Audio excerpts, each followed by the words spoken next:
The Intergalactic Culinary Academy floated like a crystal knife above the purple seas of Gastros Prime, where 1,000 species gathered to learn the art that transcends language. In its lowest kitchen, where the steam tasted of shame and the knives were dull from neglect, a human chef stood alone, stirring a sauce no alien believed could matter. But when the daughter of the sovereignty's supreme taste arbiter arrived that morning, her contempt sharp as shattered glass, she would taste something that would crack the galaxy's certainty. Because some truths can only be spoken in butter and wine. Before we dive in, let us know where you're watching from. And if stories like this move you, hit that subscribe button because tomorrow's episode is even more unbelievable than this one. The gastronomic lyceum hung suspended between 3 moons, its silver spires catching starlight like frozen flame. Inside its crystalline halls, alien prodigies from 900 systems learned to bend, flavor itself, to coax songs from spices that had never known Earth's soil. But in the sub-level kitchens, where the ventilation hummed with the smell of failure and recycled air, Thomas Reed chopped onions with the patience of a man who had nothing left to prove and everything left to remember. His station was the smallest. The cutting board was warped. The knives had been sharpened so many times their blades curved like smiles that had forgotten joy. Around him, alien students moved with the fluid arrogance of those born to excellence. Their skin shimmered with bioluminescence. Their fingers had twice the joints of human hands, perfect for delicate work. They did not speak to him. They did not need to. Their silence was its own language. Tomas did not mind. He had learned long ago that loneliness was just another ingredient, bitter but useful if you knew how to balance it. He worked in the present tense of chopping, dicing, stirring. His chef's whites were faded, the fabric soft from 1,000 washes. On his left hand, a simple silver band caught the overhead light. No one here knew it had been his wedding ring once, before it became a promise to someone smaller, someone waiting light years away. Kale, a Thraxian student with scales like hammered copper, passed behind him and knocked a bowl of carefully minced shallots to the floor. The pieces scattered like purple snow. Laughter rippled through the kitchen, sharp and many-tongued. Thomas bent to retrieve them, his knees creaking. He did not hurry. He did not curse. He simply gathered what could be saved and began again. Above, in the Lyceum's grand atrium, Magistra Valen was arriving. Her gown flowed like liquid emerald, her skin pale green and luminous as deep-sea glass. Beside her walked her daughter, Zephyra, small and violet-hued, her eyes large and cold as distant planets. They moved through the halls with the kind of silence that makes others hold their breath. Instructors bowed. Students froze mid-task, hoping to be noticed, terrified of being seen. Prin, a junior instructor with coral pink skin and nervous hands, met them at the atrium's edge. She gestured toward the lifts that descended to the lower kitchens, where students were sent to prove themselves or break trying. Zephyra's gaze followed the gesture, and something like disgust flickered across her face. Down below, Tomas set a copper pot on the burner and reached for butter. He did not know the storm descending. He only knew the work, the rhythm, the memory of a little girl who once said his sauces tasted like hugs, and in that moment, the galaxy held its breath. The lift descended with the silence of a held breath. Zephyra stood perfectly still, her posture trained by tutors who measured worth in angles and grace in millimeters. Beside her, Magistra Valen reviewed a holographic manifest that floated like ash between her fingers. Neither spoke. They had long ago exhausted the small vocabularies that mothers and daughters sometimes share. The doors opened to heat and noise. The sub-level kitchens sprawled before them, a warren of metal and steam where failure learned to cook. Prin led them through rows of stations, past students who stopped mid-chop to stare. Valen's reputation preceded her like winter. She was the supreme taste arbiter of the sovereignty, the woman who could end careers with a single word, who had banished entire cuisines from the galactic registry for crimes of mediocrity. Zephyra followed 3 steps behind, as protocol demanded. Her eyes catalogued everything. The dented pots, the scarred countertops, the way the ventilation system wheezed like something dying slowly. This was punishment disguised as education. Her mother had insisted she begin at the bottom, to understand what excellence required. Zafira had not argued. She never argued. Argument implied caring. They stopped at Tomas's station. He looked up from his work, knife pausing mid-cut. His face showed surprise. Then, the careful neutrality of someone who had learned not to expect kindness. He set the knife down and wiped his hands on his apron, the gesture automatic, respectful. Prin's voice trembled slightly. Magistra Valen, Chef Reed. He will oversee your daughter's foundational training. The words landed like stones in still water. Around them, the kitchen had gone silent. Kale's scaled face split into a grin that showed too many teeth. Other students exchanged glances bright with anticipated entertainment. A human teaching the Arbiter's daughter. It was comedy.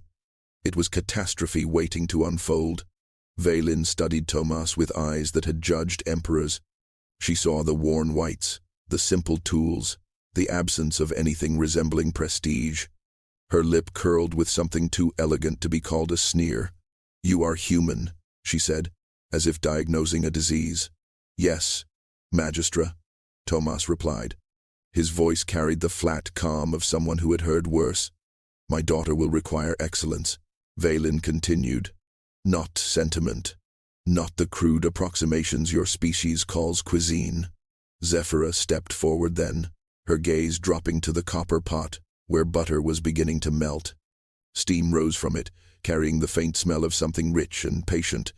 She wrinkled her nose as if encountering spoiled air. What is that? She asked, her voice carrying the precise diction of 17 tutors. Beurre Blanc, Tomas said quietly. A sauce. Zafira laughed. It was a sound without joy, sharp and dismissive as broken crystal. Liquid mess, she said, turning to her mother as if presenting evidence. This is what humans consider worthy of instruction.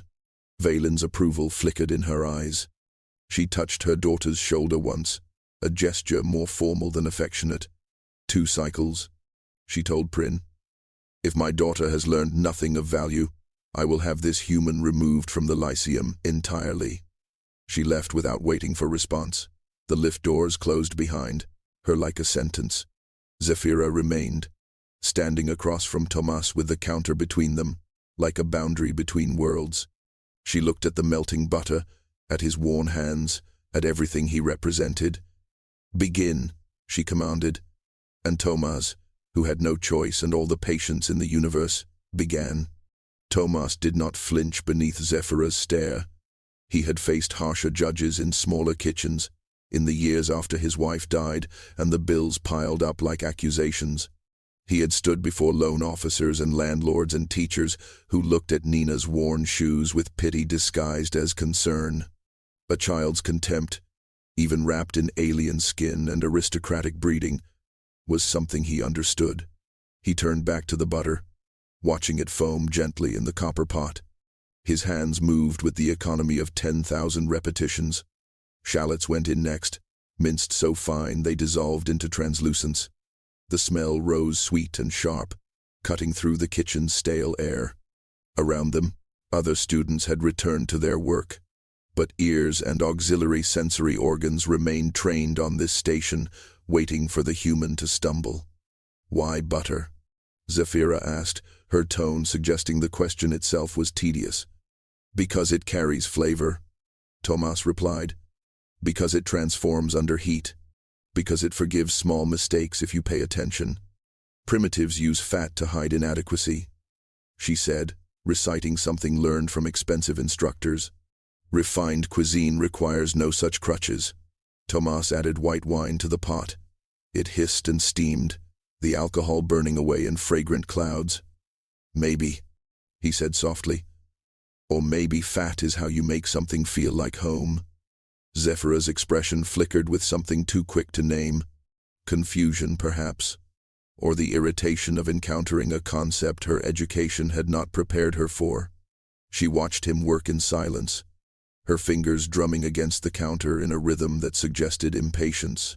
In his mind, unbidden, Tomas saw Nina at 7 years old, sitting at their cramped kitchen table with homework spread like battle plans. She had been learning fractions, frustrated to tears, and he had stopped cooking to sit beside her. Break it into smaller pieces, he had told her, the same advice he gave himself every morning when the weight of single parenthood felt like drowning. One step, then the next, then the next. She had looked up at him with eyes that held his whole universe. Like making sauce? She had asked. Exactly like making sauce. He had returned to the stove and made Beurre Blanc, talking through each step while she watched, her frustration melting like the butter he whisked into emulsion. Later, she had tasted it on simple fish and declared it magic. He had not corrected her. Some things were magic, the alchemy of care and time and attention that turned simple ingredients into proof that someone loved you enough to try. The memory sat in his chest like a warm stone. He reached for cream, measuring by eye and instinct. Zafira made a small sound of derision. You do not measure precisely? Precision is important, Tomas agreed. But so is knowing when to trust your hands. Trust is irrelevant in cuisine, Zafira said. Only replicable results matter. Tomas whisked the cream into the reduction, watching the sauce thicken and pale to ivory. He thought of Nina's last message, sent 3 months ago across impossible distance. I miss your cooking, Dad, she had said, her face pixelated by distance and cheap transmission. Nothing here tastes like love. He had not told her how those words had broken him, how he had stood in his narrow quarters and wept into a towel so the walls would not report his weakness, how he had signed the Lyceum contract not for prestige but for the salary that would pay for her education, for her future, for everything she deserved. The sauce reached perfection, silky and bright. He removed it from heat and looked at Zafira. Taste, he said. She recoiled as if he had offered poison. Zafira's recoil was instinctive, bred from years of protocols and purity standards. She stared at the sauce as if it might contaminate her by proximity alone. Around them, the kitchen had fallen into a watchful silence, students abandoning any pretense of work to witness this collision of worlds. I do not taste unvetted preparations, Zafira said, her voice carrying the absolute certainty of someone who had never been wrong because she had never been allowed to be. Especially not primitive emulsions created without proper molecular analysis. Tomas set the whisk down with care. He did not argue. He simply reached for a clean spoon, dipped it into the Beurre Blanc, and tasted it himself. His eyes closed briefly, reading the sauce like a language only he remembered, balanced, bright. The ghost of wine dancing with butter's richness, shallots providing foundation, cream offering softness. It was correct. More than correct. It was honest. He opened his eyes to find Kale had drifted closer, his copper scales catching the overhead lights. The Thraxian's grin had sharpened into something eager and cruel. The human feeds himself, Kale announced to the kitchen, while the Arbiter's daughter watches like royalty observing livestock. Laughter rippled through the stations, careful and cutting. Zafira's expression did not change, but something in her posture stiffened. She had been mocked before, behind closed doors and careful whispers, for being her mother's daughter, for carrying expectations that weighed more than worlds. But never openly, never where it might reflect poorly on Valen's judgment. You dare, she began, turning toward Kale. But the Thraxian was already moving, emboldened by audience and opportunity. He gestured broadly to the assembled students. Let us make this educational, he declared. A formal challenge. The human creates his finest work. We judge whether it merits the Arbiter's daughter, lowering herself to taste it. He paused, mandibles clicking with amusement. When it fails, as it must, Chef Reed leaves the Lyceum. Permanently. The kitchen erupted. Students clustered closer, their various forms of excitement filling the air with chittering, humming, the rustle of appendages. Prin appeared at the edge of the crowd, her coral skin paling with alarm, but she was junior faculty, powerless against student initiative disguised as learning. Zephyra should have stopped it. She was Valen's daughter. One word from her would end this spectacle. But she looked at Tomas, at his worn hands and quiet face, and something in her wanted to see him reduced. Wanted proof that her mother's contempt was justified. Wanted to confirm that nothing genuine could exist in something so common. "Agreed," she said, her voice cutting through the noise like a blade through silk. "Tomorrow, noon preparation. The entire Lyceum may observe." Thomas looked at her for a long moment. He thought of Nina, waiting light years away. He thought of the silver band on his finger and every promise it represented. He thought of butter and wine and the way love tastes when you cook it into cream. "Agreed," he said quietly. The kitchen roared its approval. And the trap was set. The sub-level kitchens emptied as the shift ended, students flowing toward dormitories and recreation spheres where the evening's drama could be dissected and wagered upon. Tomas remained at his station, the overhead lights dimming to their night cycle, casting everything in shades of blue and silver. He did not need brightness for what came next. This work belonged to memory more than sight. He cleaned his tools first, the ritual grounding him. Knife, cutting board, copper pot. Each received the same careful attention he had given them for 3 years, since the day he arrived at the Lyceum with nothing but skill and desperation. The other humans had left within months, broken by mockery, or boredom, or the particular loneliness of being surrounded by thousands and understood by none. Tomas had stayed, not because he was stronger, because Nina's school fees did not care about his feelings. He reached into his locker and withdrew a small metal tin, dented and worn. Inside, wrapped in cloth, sat a data cube no larger than his thumbnail. He pressed it once, and Nina's voice filled the empty kitchen. A message recorded 8 months ago, before the distance made real-time communication impossible. "Dad, I made the advanced mathematics track," she said, her face flickering in miniature hologram above the cube. She was 12 now, her features losing childhood's softness, finding the angles that reminded him achingly of her mother. "Miss Chen says I have aptitude. I know the tuition is expensive. I know you are working hard. But Dad, you should see the things they teach here. Equations that describe starlight.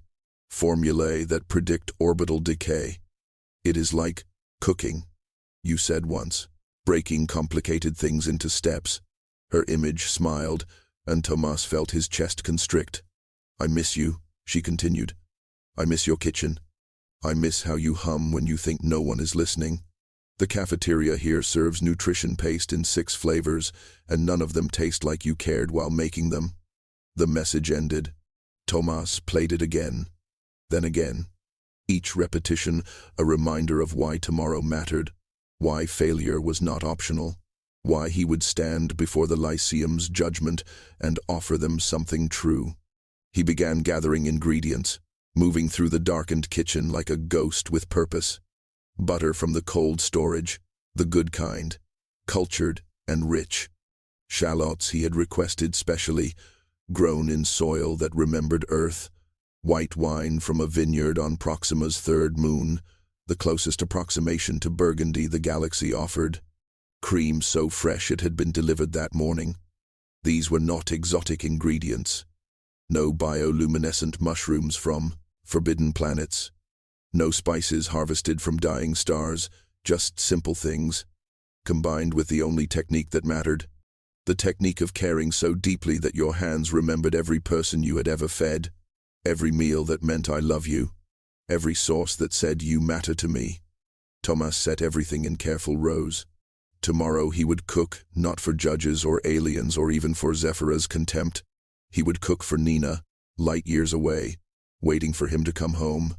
Noon arrived like a held breath released. The sub-level kitchen had transformed overnight. Observation galleries that normally sat empty now overflowed with students, faculty, and visitors who had heard whispers through the Lyceum's social networks. They perched on railings and hovered in doorways, scales and skin and surfaces catching light in 1,000 different ways. The air hummed with anticipation, thick as summer before a storm. At the center, Tomas's station had been isolated, ringed by monitoring equipment that would project his every movement onto screens throughout the facility. Magistra Valen stood at the gallery's highest point, her emerald gown motionless despite the crowd's restless energy. Beside her, Zafira waited with the stillness of someone carved from ice. Prin approached Tomas with eyes full of apology. She could not speak. She gestured to his ingredients, already laid out precisely as he had arranged them hours before. 1 hour, she said softly. Prepare your best work. Tomas nodded. He had not slept. He had spent the night remembering every meal that mattered, every birthday cake baked at midnight, every soup delivered to Nina's bedside during illness, every sandwich cut into shapes that made her laugh. Cooking was muscle memory, but memory required muscles, and his had been trained by love. He began. Shallots met knife edge, releasing their sweet sharpness into air already holding its breath. The copper pot received butter like an offering, heat coaxing it toward gold. Wine followed, hissing its transformation, alcohol burning away to leave only essence.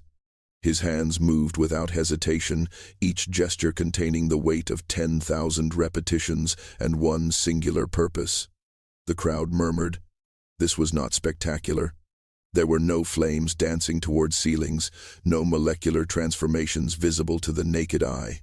Just a man, a pot, ingredients older than star travel, moving together in rhythms that predated the Lyceum by millennia.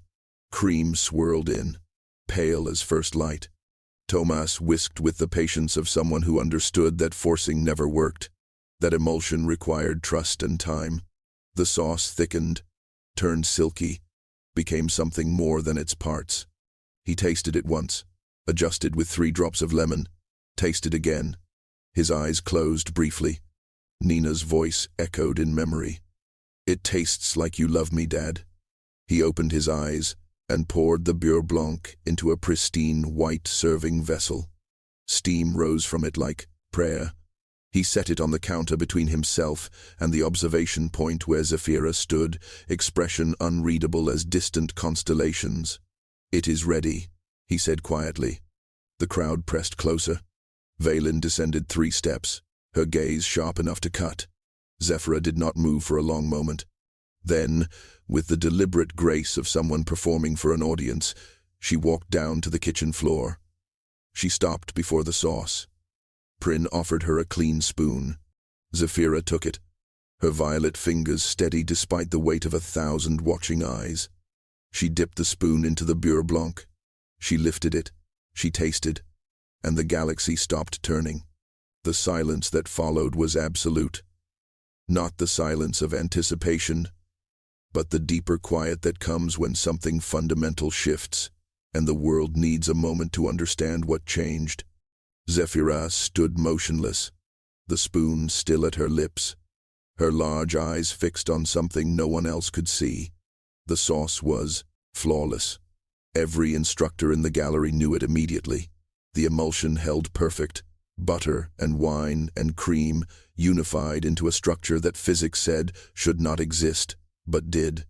The temperature was precise, the seasoning balanced with mathematical elegance. By every technical standard the Lyceum taught, it was correct. But that was not what held Zafira frozen. She tasted loneliness stirred into butter until it became something bearable. She tasted exhaustion, whisked together with hope until both transformed into perseverance. She tasted the particular ache of loving someone you cannot hold, of working in darkness so someone else might have light. Every element of the sauce carried memory, and memory carried weight, and weight carried truth. Her hand began to tremble. The spoon clattered against the vessel's rim, a sound like a bell breaking. Around the galleries, aliens leaned forward, confused by her reaction. They had expected disgust, or dismissal, or the particular cruelty of technical critique. Not this. Not the way her breath caught like something inside her chest had cracked. Tomas watched her with the steady calm of someone who had offered the only honest thing he possessed and could not take it back. He did not speak. He simply waited, hands resting on the counter, the silver band on his finger catching light. Zephyra's eyes began to shine. Moisture gathered at their corners, something her species did rarely and only under extreme duress. One tear fell, tracing a line down her violet cheek like a crack in porcelain. Then another. She pressed her free hand to her mouth as if to hold back sound, but a small noise escaped anyway, something between gasp and sob. "What is this?" she whispered, and her voice held none of its earlier certainty. It shook like a child's, lost and searching. "Beurre Blanc," Tomas said gently. "Like I said." "No." She shook her head, tears falling faster now, each one a small surrender. "No, it is something else. It is—" Her voice broke entirely. She looked up at the galleries, at her mother standing rigid and pale, at the hundreds of faces watching her unravel. "It tastes like—" She could not finish. The words dissolved into weeping, soft and helpless, the sound of someone discovering an absence they had never known existed until this moment. She set the spoon down with shaking hands and covered her face, shoulders curling inward as if to protect something newly fragile. The galleries erupted in chaos. Students shouted questions in 900 languages. Instructors demanded explanations. Kale's copper face twisted with confusion and rage. But Vaylin remained perfectly still, staring at her daughter's tears as if seeing a ghost she had spent years pretending did not exist. Vaylin descended the remaining steps with the controlled precision of someone walking toward an explosion they could not prevent. The crowd parted automatically, their chaos muted by her presence. She stopped 3 paces from her daughter, close enough to observe, too far to comfort. Distance had always been her language. Zephyra's weeping had quieted to shuddering breaths, but tears still traced paths down her face, each one a small rebellion against everything she had been taught. She looked up at her mother through wet eyes, and for the first time in her short life, she did not straighten her posture or compose her expression into acceptable neutrality.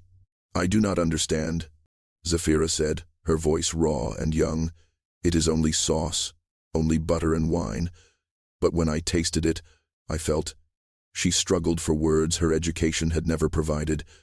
"I felt like someone was holding me, like I mattered more than my potential, like I was loved, not for what I could become, but for what I am." The gallery had gone silent again, but this time the silence carried weight. Students who had been raised in nests and pods and collective nurseries shifted uncomfortably. A few looked away. Others leaned closer, hungry for something they could not name. Vaylin's face remained composed, but something flickered behind her eyes. Memory, perhaps, or its ghost. "Sentimentality," she said, but her voice lacked its usual conviction. "You are experiencing an emotional reaction to competent technique. Nothing more." "No." Zephyra shook her head, and the gesture was violent in its certainty. "You taught me technique. You gave me instructors and protocols and standards. You gave me everything except—" Her voice cracked again. "You never cooked for me, Mother, not once. Every meal was prepared by staff, optimized for nutrition, served at precise temperatures. I have never tasted something made by hands that cared if I lived or died." The words landed like stones in still water.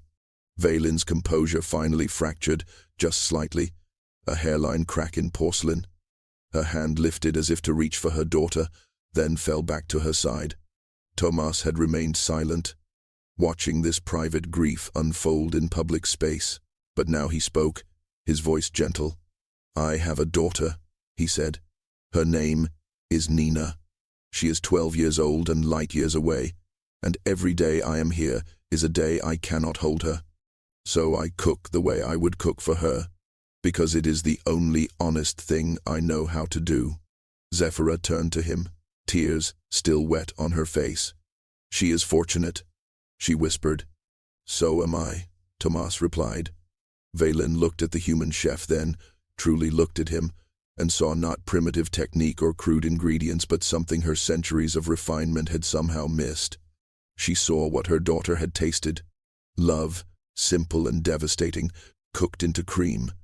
Her voice emerged barely above a whisper, "May I taste it?" Vaylin accepted the spoon from Prin's trembling hands with the gravity of someone approaching a precipice. The galleries watched in stunned silence as the Supreme Taste Arbiter, who had banished cuisines and ended careers with single words, lifted a simple butter sauce to her lips. She tasted it the way she had been trained, analytically first. The emulsion was stable, the acidity balanced, the temperature optimal. Every technical marker confirmed excellence. But then, unbidden, the second wave arrived, the one that bypassed training and struck directly at the carefully maintained walls she had built around everything soft. She tasted a father's exhaustion transformed into tenderness. She tasted the specific loneliness of choosing duty over presence, of sacrificing proximity for provision.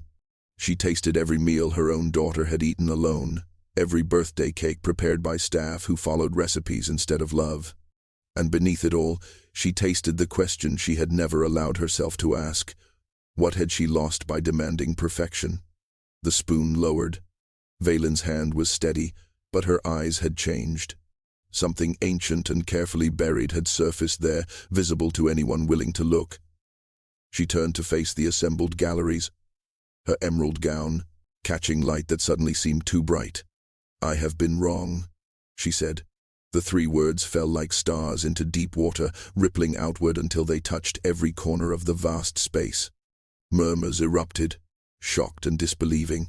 Vaylin raised her hand, and silence returned like a held breath. "We have built an academy that worships replication," she continued, her voice carrying the weight of admission. "We have taught precision without purpose.